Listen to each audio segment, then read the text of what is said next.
for the posters and the tilt of the hat, there was winter. Pennsylvania winter, hills folded neat with smoke that knew everyone's last name.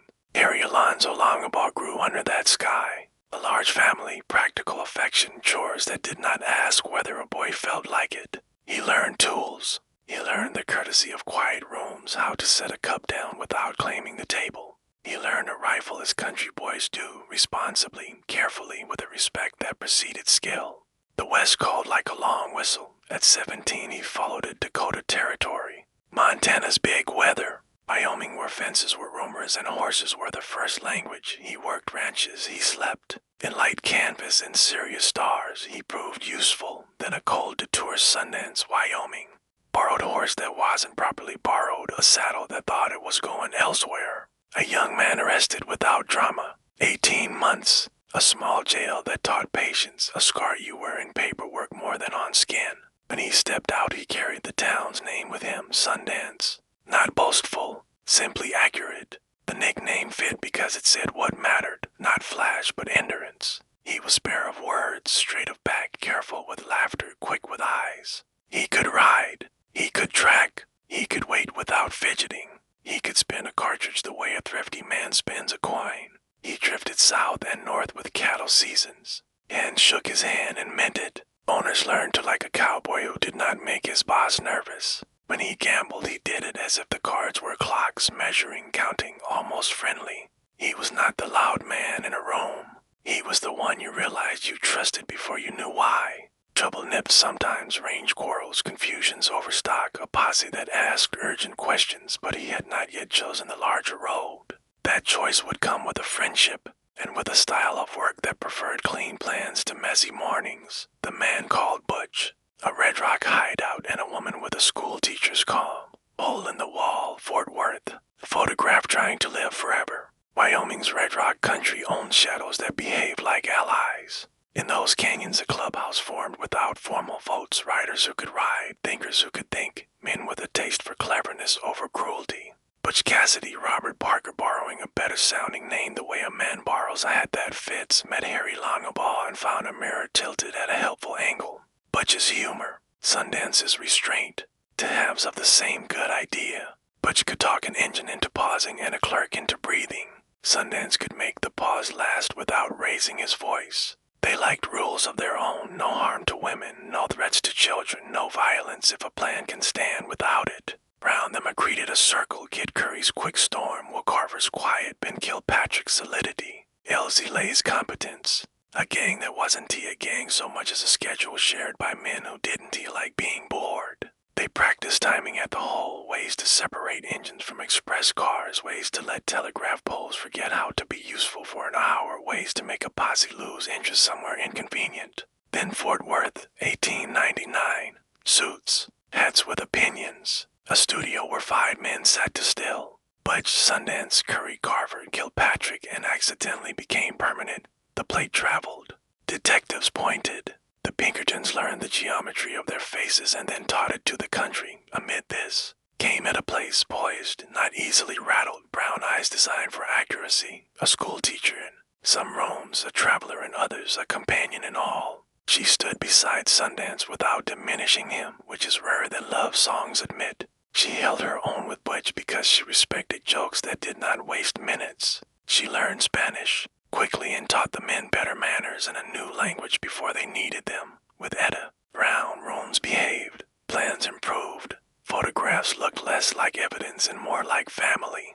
Breeze were rehearsals performed at speed, Castle Gates payroll taken without a raised voice, Wyoming rails persuaded with powder and patience. Clerks apologized to and then left with their dignity. Sundance did what he always did, watched. Angles kept count. Shut clean only when math refused to balance any other way. The circle tightened. Posters multiplied. Posseman learned new horses' names. The century leaned south as if the continent itself suggested an exit. Wilcox to Winmucker courtesy at speed. Powder burns and the Pinkerton clock trained smoke. A Nevada bank at morning. Plans improving under pressure. Wilcox, then Tipton. Timetables the country could set its watch by and outlaws could also set theirs by. The wild bunch moved like a solution poured into the spaces between problem pieces. Butch to plan, Sundance to keep the room measured.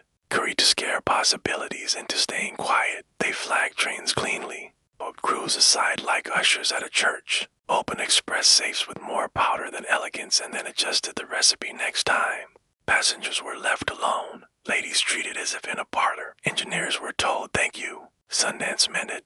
After rails came banks when among small rooms, lights slanting through tall windows. Tellers who tried to be brave and succeeded just enough to leave good anecdotes. Bags filled. Bridles gathered. Horses reminding the town what hooves can sound like when they're pleased with their own speed. Pinkertons filed. Siringo's notes thickened like stew. Rail detectives learned patience. Posses moved better than they used to. Escape routes got shorter by inches a man could feel in his saddle. Through it all, Etta made sense of rooms and papers, passports, trains. Spanish in morning practice so that afternoon's clerk would be treated properly. Sundance remained the straight line in a world of curves. He did not boast. He did not drink too far. He liked his hat the way he liked his tools, useful first, then handsome. There was laughter in camps because Butch brought it. There was quiet confidence because Sundance held it. The West grew smaller not because maps changed, but because the telegraph taught towns to talk faster. A smile in Wyoming could be described in Colorado before the dust settled. So the line on the map slid down, blue water ahead. Southbound at his ticket, Buenos Aires streets. And Shalala's Triad Peace, a ranch with honest fences, Spanish learned in kitchens. Then a return of old habits when money and rumor met on the road. Ships change a man's stride. For a few weeks you cannot hurry even if you wish to. Sundance was not a man who liked to hurry unless he had chosen the reason. He took to the deck at his side, Butch delighted with porters who understood tipping as a shared joke among civilized people. Buenos Aires was bright and confident. They bought respectable clothes and practiced being respectable. Then farther, Patagonia's long lawns, Kalila, where a ranch could be purchased and improved, where neighbors judged you by the line of your fence rather than the lines in your past. They were good at it. They branded what was theirs. They fixed what was broken whether or not anyone else saw it. They paid bills on time and learned local names without making a speech about it. But the world has a way of forwarding mail you didn't want. Pinkerton letters showed up like cold wind in summer. Officials squinted. Reporters in far cities speculated with the confidence of men. But wouldn't he know Patagonia from a pantry? The trio moved in wider circles. Chile, Argentina again, Bolivia later. Sometimes honest work, sometimes not. Payroll coach persuaded in a manner that looked familiar to men who had once stood beside Wyoming rails. Etta saw the ark and stepped off it. By many accounts she went north, passport stamped. Ship's manifest written in an alphabet history would smudge if she stayed longer. She stayed wisely quiet. Sundance and Butch kept moving. They were older now, not less capable. Just better at reading the horizon for endings. There is a gentleness to these South American pages even when guns appear. Sundance remained careful with fear. Butch kept the joke small and kind.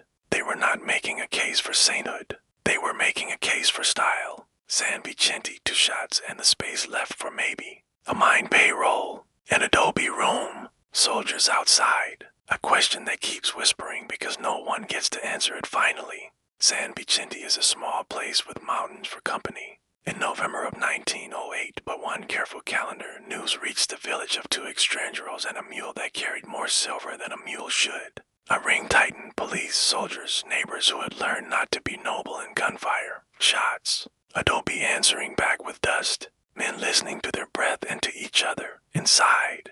Butch and Sundance measured. They did the math they had always done, angles, rounds, hours until dawn. There's a version where they decided for themselves. 2 shots close together, outside silence taking the shape of respect because it didn't know what else to be. Morning followed its orders, bodies, papers, burial, ledger lines written in a hand that knew the weight of such things but not their poetry. To their versions who insist on mercy disguised as survival. One or both lived on under-borrowed names. That Patagonia or the American West allowed a gentle retirement to men who had tried foolishly and well to live by a code and a profession that rarely allows one.